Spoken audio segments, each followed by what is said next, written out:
चलिए दोस्तों, जानते हैं झारखंड की आज सुबह की 25 ताज़ा बड़ी खबरों को सिर्फ 10 मिनट में। और इस वीडियो में आप सभी को सभी महत्वपूर्ण खबरें भी जानने को मिलेगी। पर अभी तक हमारे इस चैनल को सब्सक्राइब नहीं किया है तो सब्सक्राइब कर लें। और इस वीडियो को आप कहां से देख रहे हैं हमें कमेंट में जरूर बताएं। सरकार ने चावल की कालाबाजारी रोकने के लिए राशन का नियम को बदला है।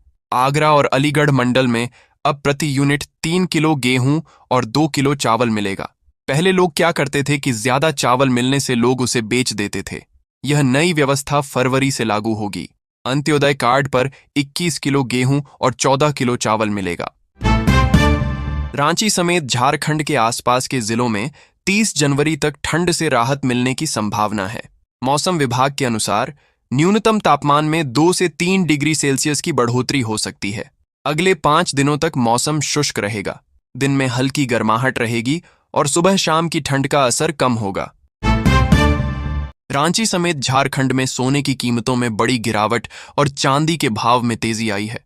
रांची में 22 कैरेट सोना 1,33,800 रुपये और 24 कैरेट सोना 1,40,490 रुपये प्रति 10 ग्राम हो गया है। चांदी 10,000 रुपये महंगी होकर 3,65,000 रुपये प्रति किलो पहुंच गई है। गहने खरीदते समय BIS हॉलमार्क जरूर देखें। झरिया के नवीन कुमार वे अपनी सरकारी नौकरी करते हुए गरीब और मध्यम वर्गीय छात्रों को मुफ्त में प्रतियोगी परीक्षा की तैयारी करवा रहे हैं।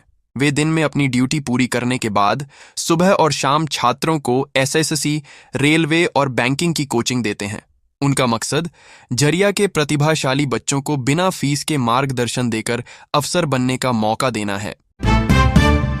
देवघर के बसोरिया गांव के गन्ना किसान कम आमदनी और बीज की कमी से परेशान हैं।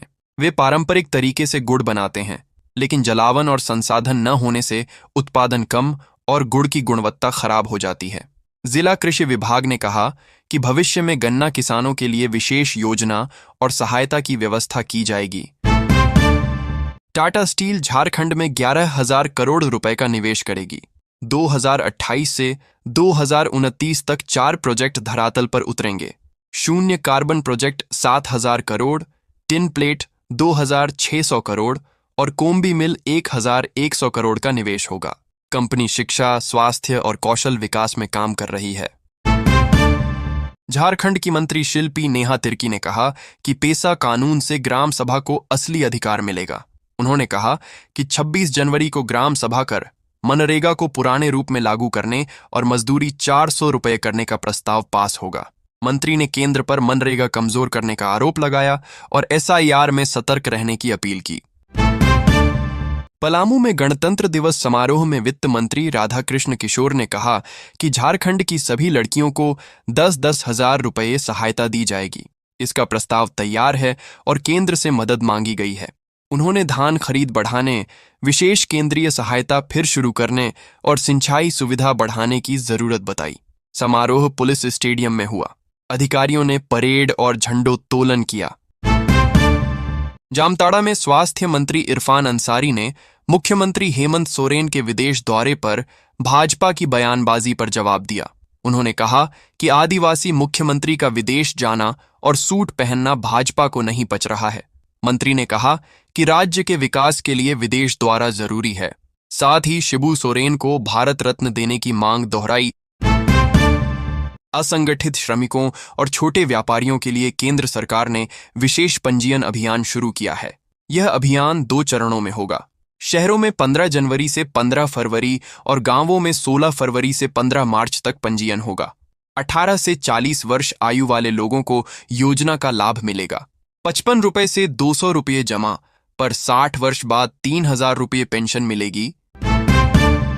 झारखंड में नगर निकाय चुनाव को लेकर भाजपा ने तैयारी तेज कर दी है।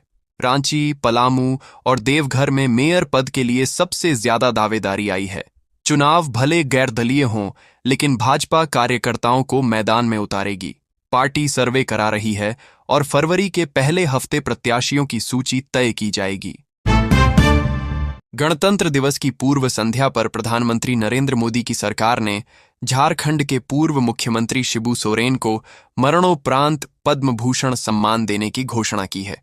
यह सम्मान उन्हें आदिवासी समाज और लोक कल्याण के लिए किए गए संघर्ष के लिए मिला है। मुख्यमंत्री हेमंत सोरेन ने प्रधानमंत्री मोदी का आभार जताया और कहा कि गुरुजी भारत रत्न के भी हकदार हैं। झामुमो ने इस फैसले का स्वागत किया। रांची में गणतंत्र दिवस पर मोरहाबादी मैदान में राज्यपाल संतोष कुमार गंगवार ने ध्वज फहराया। उन्होंने परेड और झांकियां देखीं। राज्य में पेसा नियम, मन्या सम्मान योजना, सखी मंडल और छात्र क्रेडिट कार्ड जैसी योजनाएं लागू हैं। नए स्कूल, मेडिकल कॉलेज और सुपर स्पेशलिटी अस्पताल बन रहे हैं। राज्य सरकार की विकास और कल्याणकारी योजनाओं की तारीफ की और केंद्र सरकार का आभार जताया। आदित्यपुर से टाटानगर और सलगाजुड़ी तक 3rd लाइन फरवरी से मालगाड़ी के लिए तैयार है। खड़गपुर झारसुगुड़ा और संतरागाछी खड़गपुर तक 4थी लाइन बिछाई जाएगी। टाटानगर स्टेशन का पुनर्विकास और कोचिंग डिपो विस्तार 383 करोड़ रुपए का होगा। यात्रियों की सुविधा और सुरक्षित ट्रेन परिचालन के लिए यार्ड और सिस्टम अपडेट हो रहे हैं। मुख्यमंत्री हेमंत सोरेन ने 26 जनवरी गणतंत्र दिवस पर झारखंड वासियों को शुभकामनाएं दी। उन्होंने जोहार कहकर लोगों का अभिवादन किया। मुख्यमंत्री ने कहा कि गणतंत्र दिवस लोकतंत्र और संविधान का उत्सव है।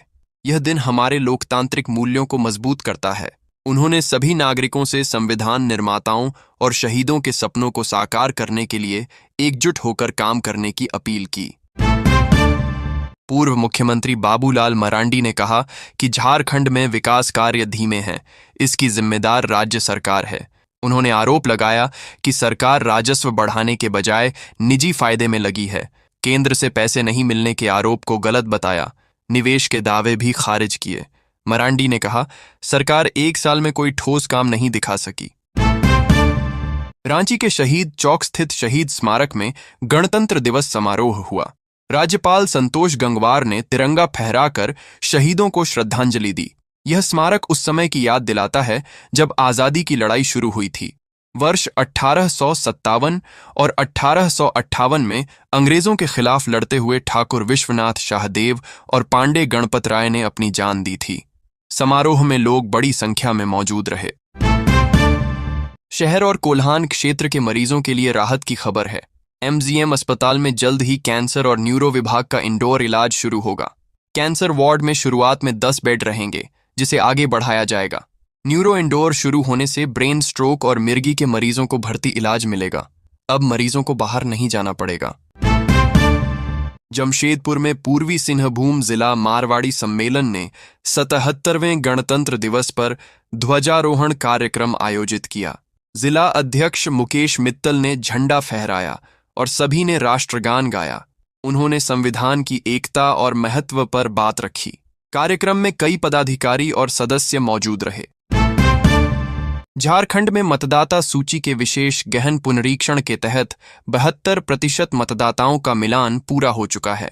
मुख्य निर्वाचन अधिकारी के रवि कुमार ने बताया कि यह काम BLO ऐप से किया गया है। उन्होंने लोगों से सही और त्रुटिरहित मतदाता सूची बनाने में सहयोग की अपील की। पाकुड़ जिला राष्ट्रीय पुरस्कार के लिए चुना गया है। धनबाद में पुलिस कंट्रोल रूम को आधुनिक बनाया गया है। गणतंत्र दिवस पर उपायुक्त आदित्य रंजन ने 33 कंप्यूटर वाले नए कंट्रोल रूम का उद्घाटन किया। जिले की पूरी पुलिस व्यवस्था अब यहीं से चलेगी। 350 CCTV कैमरों की निगरानी इसी कंट्रोल रूम से होगी। टेलीकॉल सेंटर, पेट्रोलिंग टीम और सिटी हॉक बाइक दल सीधे जुड़े रहेंगे, जिससे अपराध पर तुरंत कार्रवाई हो सकेगी। रांची में 77वें गणतंत्र दिवस पर सियासी दलों ने धूमधाम से कार्यक्रम किया। झामुमो कार्यालय में विनोद पांडे, कांग्रेस में केशव महतो कमलेश और राजद में सत्यानंद भोक्ता ने झंडा फहराया। नेताओं ने कहा कि संविधान ही लोकतंत्र की ताकत है। ये दिन अधिकार, बराबरी और देश को आगे बढ़ाने का संकल्प लेने का है।